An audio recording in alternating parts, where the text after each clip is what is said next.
Hello সবাইকে, good evening, Radhe Radhe. আজ হলো পার্লার একদম খালি বসে আছি, আর আমার দু বোন মিলে আজ পার্লারে বসে মাছের বাজার লাগিয়েছে। তো কিসের জন্য মাছের বাজার লাগিয়েছে আপনারা দেখুন।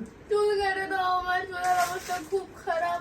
আমার বার্থডের জন্য চুল কেটে দাও, কত ভালো। সবাইকে চুল কেটে দাও, আমাকে চুল কেটে দেয় না। টাকা আনছিস সেটাকে বল। টাকা কিসের দরকার? আমার বার্থডের গিফট। বার্থডের গিফট? ইয়েস। তো পার্লারে চুল কাটতে তো টাকা লাগবে না? দিদি থাকতে কিসের টাকা? তাই তো চুল কাটবে, ও টাকা দিবে না। এখানে একজন জানি না কি করছে, এখানে গুছাগুছি করছে না গুছাগুছি করতেছিস না যে আওলাঝালা করতেছিস সেটা বল আগে।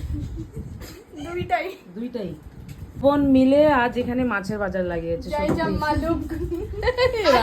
তোর জন্য দেখি দেখি চুলটা দেখি, সত্যি দারুণ লাগছে।